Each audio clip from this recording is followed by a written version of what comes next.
TDP MLA కోటమిరెడ్డికి సంబంధించినటువంటి చర్చ పెద్ద ఎత్తున జరుగుతుంది. ఆయనకు సంబంధించినటువంటి ఒక వీడియో కూడా బయటికి రావడం జరిగింది, ఒక సంచలన వీడియో. సో వాటికి సంబంధించి అందరూ మిస్ అవుతున్నటువంటి లాజిక్ పాయింట్ ఏంటి, మరి దీని వెనుక ఎవరున్నారనేటువంటి కొన్ని కీలకమైనటువంటి విషయాలు మీకు వీడియోలో చెప్పేటువంటి ప్రయత్నం చేస్తాను. అయితే రాష్ట్రంలో ఏం జరిగినా, రాష్ట్రంలోనే కాదండి ప్రపంచంలో ఎక్కడ ఏం జరిగినా కూడా వైఎస్ఆర్ కాంగ్రెస్ పార్టీకి అంటగట్టడం అధికార పార్టీకి అలవాటైపోయింది. అదే రకంగా ఇప్పుడు కోటమిరెడ్డిని లేపేద్దామనేటువంటి ఒక సంచలన ఆడియో ఏదైతే ఉందో ఒకసారి ఆ ఆడియోలో ఒకసారి ఆ మాటలు కూడా వినండి మీరు.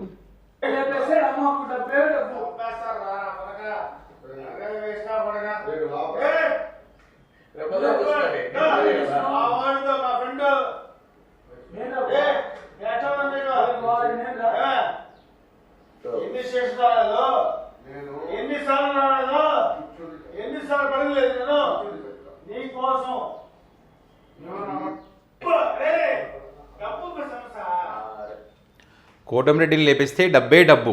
ఇక్కడ మాట్లాడుతున్న వ్యక్తులను గమనించండి. ముగ్గురు వ్యక్తులు ఉన్నారు, మొత్తం 7 మంది ఉన్నారు. అక్కడ ప్రధానంగా కనిపిస్తుంది ముగ్గురు. ఆ ముగ్గురు ఎవరన్నది వేరే ఫోటోలు కూడా చూపిస్తాను నేను. వీడియో యొక్క సారాంశం ఏంటంటే కోటమిరెడ్డిని లేపిస్తే డబ్బే డబ్బు అన్నది. సో వీళ్ళంతా వైఎస్ఆర్ కాంగ్రెస్ పార్టీకి చెందినటువంటి వాళ్ళు అందరు కలిసి కుట్ర చేస్తూ ఉన్నారని చెప్పి మరి తన సన్నిహితుల దగ్గర కన్నీళ్లు పెట్టుకుంటున్నారు కోటమిరెడ్డి శ్రీధర్ రెడ్డి. మంత్రి పదవుల కంటే ముఖ్యం నాకు ప్రాణం కదా అనేటువంటి మాట కూడా వాళ్ళతో మాట్లాడారని చెప్పి ఇట్లా రకరకాల చర్చ జరుగుతూ ఉంది. అధికార పార్టీకి సంబంధించినటువంటి సోషల్ మీడియా అనుకోండి, వాళ్ళ అఫీషియల్ పేజీల్లో కానీ వైసీపీ కుట్ర. ఇక్కడ అందరూ అర్థం చేసుకోవాల్సిన పాయింట్ ఏంటంటే ఇక్కడ ఉన్నటువంటి వ్యక్తులు మొత్తం కోటమిరెడ్డి అనుచరులే. కోటమిరెడ్డి తమ్ముడికి ఈయనకు కోటమిరెడ్డి బ్రదర్స్కి అనుచరులు. అండ్ అదేవిధంగా వీళ్ళకు డాన్ అరుణ అని చెప్పబడిన ఎవరి పేరు చెప్తా ఉన్నారో ఆమె కూడా వీళ్ళతో సంబంధాలు ఉన్నాయి. ఖైదీ పెరోలు మీద పెట్టుకొచ్చిన ఖైదీ శ్రీకాంత్ వీళ్ళందరికీ కూడా. అయితే వీళ్ళందరూ కలిసి కుట్ర చేస్తారంటే ఇప్పుడు అరుణ కానీ అదేవిధంగా శ్రీకాంత్ పెరోల మీద వచ్చిన శ్రీకాంత్ ఎందుకు కుట్ర చేస్తారు కోటమిరెడ్డి మీద? ఏ రకంగా? ఇప్పుడు ఆ ఖైదీకి పెరోలు ఇవ్వడానికి అరుణకు సాయం చేసిందే కోటమిరెడ్డి శ్రీధర్ రెడ్డి కదా. మరి వాళ్ళు ఎట్లా ఆయన మీద కుట్ర చేస్తారు? వైఎస్ఆర్ కాంగ్రెస్ పార్టీ అలాంటి వాళ్ళ దగ్గర పోయి మీరు ఈ రకం చేయండి అని వాళ్ళు చెప్తారా? మీకు సాయం చేశాడు కదా కోటమిరెడ్డి పెరోల్ రావడానికి, మరి వాళ్ళ అనుచరుల చేతనే ఏ రకంగా ప్లాన్ చేస్తారు? అంటే ఇదంతా తప్పుడు ప్రచారం. ఇది జరిగి కూడా 4-5 రోజులు అవుతుందంటే ఇది పోలీసుల దగ్గర కూడా ఈ వీడియో క్లిప్పింగ్ ఉందంటే దీనికి సంబంధించి ఎవరు కూడా మాట్లాడలేదు. అండ్ ఇంకోటి, ఇది ఎవరు రికార్డ్ చేస్తారు, ఎవరు బయట పెట్టారు వీడియో? దాని యొక్క ఉద్దేశం ఏంటి? బయట పెట్టాల్సిన ఉద్దేశం అంటే రికార్డ్ చేయాల్సిన ఉద్దేశం అంటే రికార్డ్ జరుగుతుందని తెలిసి కూడా అక్కడ మాట్లాడుతున్నటువంటి మన సన్నివేశాలు మనం చూస్తూ ఉన్నాం. రికార్డ్ చేస్తున్నారు, అక్కడ మంచం మీద పడుకొని చూస్తున్నట్టు వ్యక్తి ఉన్నాడు, ఆ రికార్డ్ జరుగుతుందని చెప్పి. మరి అంత పెద్ద మాట కోటమిరెడ్డి గారిని లేపేస్తే డబ్బే డబ్బు అనేటువంటి మాట అన్నాం కదా, ఈ వీడియో తీస్తున్నారు కదా అని వాళ్ళు ఎందుకు అబ్జెక్షన్ చేయలేదు? వీడియో తీయొద్దని ఎందుకు చెప్పలేదు? సో ఇవన్నీ అనుమానాలు బలపడడానికి కారణమవుతున్నాయి. అంటే ఉద్దేశపూర్వకంగానే ఇదంతా చేశారు అనడానికి ఒక అవకాశం అయితే ఇక్కడ ఉంది. ఓకే. అండ్ అదేవిధంగా ఇప్పుడు అధికార పార్టీ నాయకులు వీళ్ళందరూ చెప్తున్నది, వాళ్ళ అఫీషియల్ పేజీలో చెప్తున్నది వీళ్ళంతా వైఎస్ఆర్ కాంగ్రెస్ పార్టీకి చెందినటువంటి వాళ్ళు అని. కానే కాదు, ఈ రౌడీ షీటర్లు వీళ్ళంతా కూడా టీడీపీ పార్టీకి చెందినటువంటి వాళ్ళే.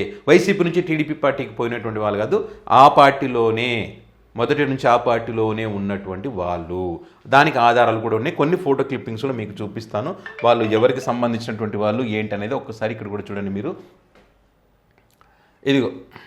ఇది చూడండి. ఆ వీడియో క్లిప్పింగ్లో ఉన్నటువంటి ముగ్గురు, ఈ వ్యక్తిని చూడండి. ఈ వ్యక్తి అక్కడ లేపేస్తే డబ్బే డబ్బు అన్నారు కదా, ఈ వ్యక్తి. అండ్ అదేవిధంగా ఇక్కడ చూడండి, ఈ ముగ్గురు ఇక్కడ ఉన్నటువంటి జగదీష్, వినీత్, మహేష్, ఈ ముగ్గురు కూడా టీడీపీ పార్టీకి సంబంధించినటువంటి వాళ్ళే. దానికి వాళ్ళ దగ్గర దిగినటువంటి ఫోటోలు ఇవి జస్ట్ శాంపిల్స్ మాత్రమే. ఇంకా చాలా ఫొటోస్ ఉన్నాయి. బర్త్డేలో వీళ్ళ కార్యక్రమాల్లో పాల్గొనేటువంటి కూడా చాలా ఉన్నాయి. వైఎస్ఆర్ కాంగ్రెస్ పార్టీ చాలా మెరుపు వేగంతో వాళ్ళు ఏదైతే ఇట్లా ఈ రకంగా ఆరోపణలు చేశారో మెరుపు వేగంతో కరెక్ట్ టైం చూసి ఈ వీడియో క్లిప్పింగ్స్ కానీ ఆ ఫోటోలు కానీ వెంటనే వీళ్ళందరూ కూడా టీడీపీ పార్టీకి సంబంధించినటువంటి వాళ్ళే అని చెప్పి ఆ నిజాలను ఎవిడెన్స్ సహా బయటపెట్టి కరెక్ట్ టైం చూసి దెబ్బ కొట్టింది.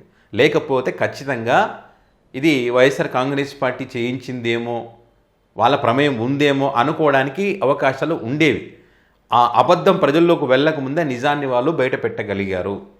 మరి అప్పుడు 4 రోజుల క్రితమే జరిగితే పోలీస్ అధికారులతో ఆ జిల్లా ఎస్పీ గారు కూడా అంటున్నారు, మా దగ్గర వీడియో క్లిప్పింగ్ ఉంది, విచారణ చేస్తున్నాం, దీని వెనక ఎవరున్నారు ఏంటి అనేది అని చెప్తా ఉన్నారు. అధికారులు ఉన్నారు కాబట్టి కొన్ని అనుమానాలు వస్తాయి.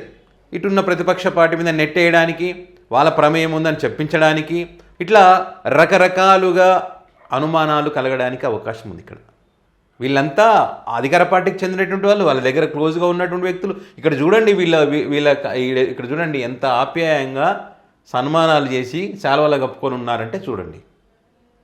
ఇలాంటి వ్యక్తులు వాళ్ళని లేపేయాలని ప్లానింగ్ స్కెచ్లు వేస్తారా? దీని వెనక ఏదో ఒక స్కెచ్ వేశారనేటువంటిది, ఒక కొత్త కుట్రకు తెరలేపారు అనుకోవడానికి అవకాశాలు ఉంటాయా లేదా? ఇది చూసిన తర్వాత ప్రతి నెల కూడా ఏదో ఒక డైవర్ట్ చేయాలి కదా. పవన్ కళ్యాణ్ గారు నిన్న రిషికొండకు సంబంధించి డైవర్ట్ చేశారు, ఇక్కడ కోటమిరెడ్డి గారు మరొక డైవర్ట్ పాలిటిక్స్. మొన్న వేమిరెడ్డి ప్రశాంత్ రెడ్డి గారు ఎమ్మెల్యే గారు, ఆమెకు కూడా బెదిరింపు కాల్ వచ్చిందని చెప్పారు. మరి ఆ బెదిరించింది ఎవరు? ఆ వ్యక్తులను పట్టుకున్నారా, విచారణ చేశారా? ఇంతవరకు తేలిలేదు. మరి ఎందుకంటే ఆమె కూడా వైఎస్ఆర్ కాంగ్రెస్ పార్టీ నుంచి వచ్చింది, ఈయన కూడా వైఎస్ఆర్ కాంగ్రెస్ పార్టీ నుంచే వెళ్ళాడు. సో వీళ్ళనే టార్గెట్ చేస్తున్నారు, వైఎస్ఆర్ కాంగ్రెస్ పార్టీ వాళ్ళే దీని వెనక ఉన్నారని చెప్పేటువంటి ఒక ప్రయత్నం చేస్తూ ఉన్నారు వాళ్ళు. ఆ చేస్తూనే ఈ రకంగా అడ్డంగా దొరికిపోతున్నారు. సో చూడాలి మరి ఈ ఎపిసోడ్కి సంబంధించి ఇంకా ఎన్ని మలుపులు తిరుగుతుందో ఏంటో. ఏదేమైనా కూడా దీని వెనక ఉన్నది టీడీపీ పార్టీకి సంబంధించినటువంటి వాళ్ళే, కోటమిరెడ్డితో ఆత్మీయంగా ఆలింగనం చేసుకునేటువంటి వాళ్ళే అనే విషయం బయటికి వచ్చింది.